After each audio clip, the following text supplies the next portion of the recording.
use criticism. If you find yourself becoming distant from others you were close to, beware and step back and ask yourself why. Another point that can be made is groups or people who wish to manipulate have great tendency to hide their core beliefs from the new recruit. It relies on secrecy. Organizations that recruit and do not manipulate are willing to allow questions, even the difficult ones, and explain all areas of doctrine and practices. Becoming involved with a destructive group is similar to entering a dark funnel. As recruits become more deeply involved, the more constricting, demanding, and peculiar the doctrine and people become. The seasoned members are taught to reveal only certain information until the recruits become more firmly entrenched. Once they are willing to accept the information given, the members feel safe to reveal more. If recruits become doubtful and have too many questions, the group will not allow them to find out more. The group must be confident that the new member has accepted and believed what has been taught before more is revealed. Doubting recruits will be steered away from other new members so that new recruits are not affected by their questions or doubts. If questions are being ignored, the recruit is asked to suspend them for a later time. Or the members seem to be evasive and secretive, beware. Look for as much information possible outside of the group. Be sure to go to as many sources as possible. Do not allow your questions and doubts to be ignored, put aside, or criticized. More importantly, do not ignore your own doubts and questions. Continue to try to find the answers.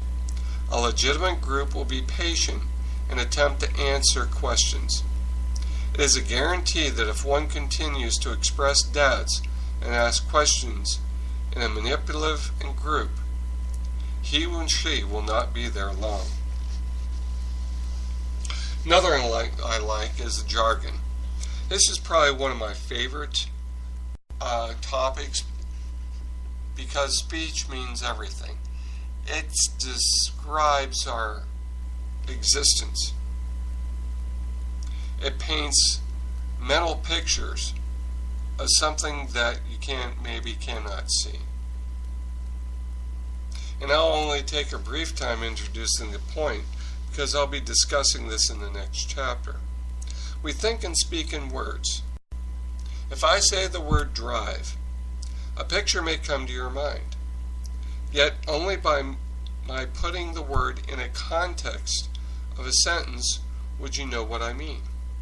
If I say I'm going to go drive, I may be talking about jumping in a car and taking off. I could also be going to the golf course to hit some golf balls, or possibly participate in a fundraiser. Groups have their own specialized language that serves not only to allow the leader to control the thinking of the groups, but to separate members from the rest of society. For example, there are many houses, but only one home, and that is where you live. As a leader, my responsibility is to convince you that the only home is where I live.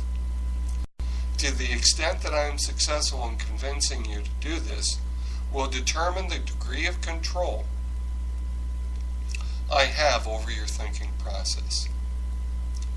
Sometimes this is why people on the outside of these groups think cult members are from another planet. Because of the recruits' seeming disassociation from reality and the communication barriers that presents special difficulties. Communication breaks down between the members and non-members as the ability to communicate clearly become difficult. This is utilized by the group as another way to keep the recruits isolated from those outside of the cult. If you find communicating with others is becoming more difficult and words have taken on different meanings than what they may have than in the past, it's time to look for the reasons why. As I mentioned before, I will expand on this subject in the next chapter. And I'm sure I'm going to say this in the next chapter, but this is something that, really gets to me as acronyms. Those are letters that's supposed to mean something. I actually had a college professor that what we had to do, and this is a computer information class, is he would give us a list of like 20 acronyms every week that we had to memorize and write out what the meanings were. Ridiculous, right? However, in the computer world, as well as the medical field and its other fields, you have your specialized language, which you use, which is shortcuts for what you're trying to say to other people that are familiar with what you're saying. And we have the same thing in Christianity. We like to call it Christianese, where people really don't know what we're saying unless we describe it to them. Let's say the next point, us versus them. People become involved in groups for a variety of reasons. But once involved, they become more and more convinced that anyone outside the group is evil, and once they leave, they shall become evil as well.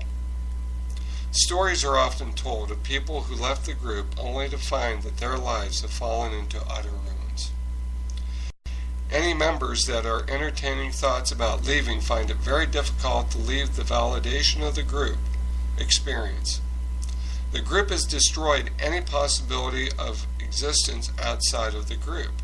So a member contemplating departure will fear life outside the group will have little meaning, or worse.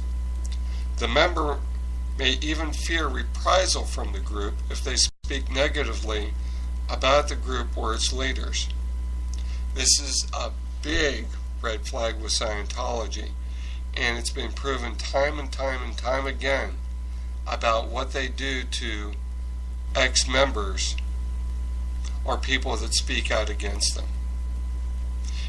One may read this and think, well, do not all religions have this type of belief? The misconception is it's not about religion.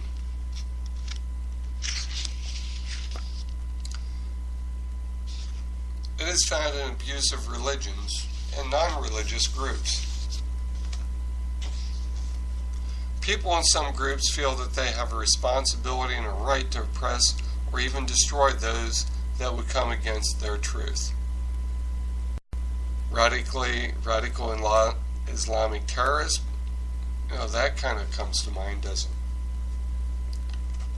They have decided what is pure and impure, and one of their goals is to rid the world of impurity. I will discuss this further in another chapter. If you start to feel that there's no way you could leave, or if you did, there would be retribution, it's time to start to find out why. Is because this is the true way, or is because you fear what will happen to you if you do not follow the dictates and demands of the group? This is only a short list of what to look for, but a good guideline to follow. I write this not to bring suspicion onto every group. Fellowship is good for the soul, but all good things can be perverted and applied to evil purposes.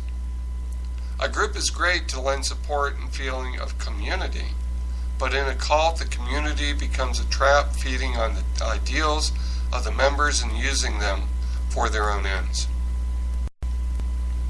All people should take personal responsibility for their own spirituality and enlightenment.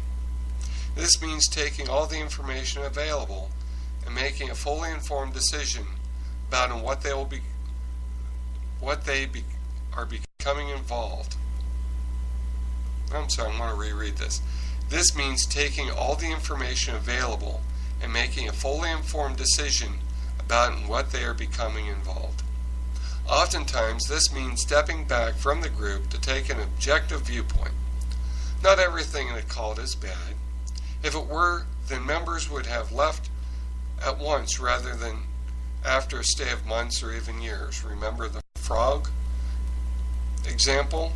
As in my case, I believe people make the best decisions they are able to based on the information they have received.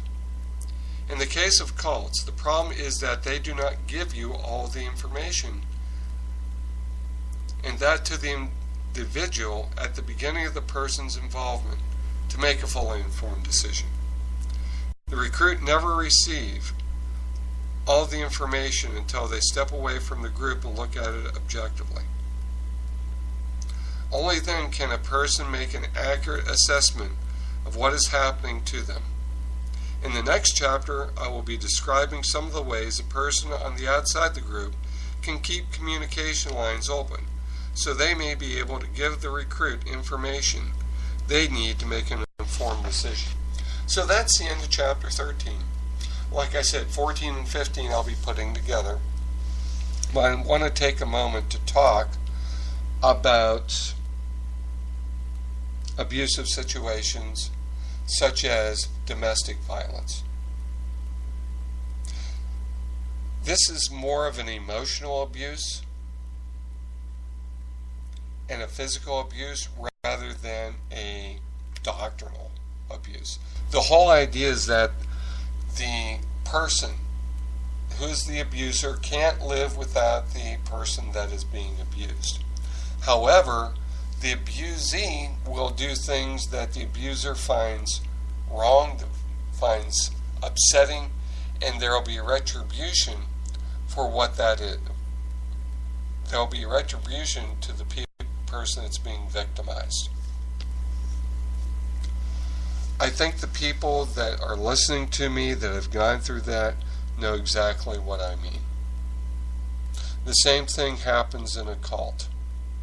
I remember times where I was working with someone and the cult was outside the door, not knowing if we were in there or not, but trying to get into the cult to find out what was trying to get into the house to try to find what is going on.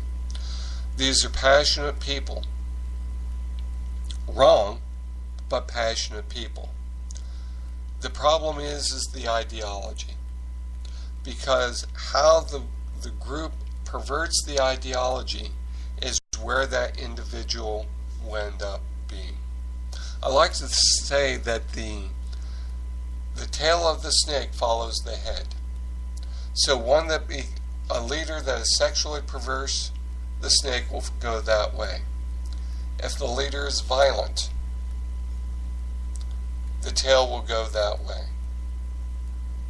Now there may be people that fall by the wayside and people that saying, well, that's going too far. But what is too far for the absolute believer? What is too far for the terror attacks in Spain, in Switzerland, in France, in the United States, in England, and all through the world? What causes them to do such things? And it's something to think about, because no one is immune to this, though we'd like to think we are. We have a crazy person in North Korea that has the ability to lob a nuclear weapon pretty much any place he wants to. And I guess the thing that I don't understand is that the people that support him, the countries that support him, he could turn on and he could blow them up. But I guess they trust that he will not do that. I don't know why. A loose cannon doesn't care where it shoots. It just shoots. But ladies and gentlemen, that's the end of this broadcast. I look forward to wrapping it up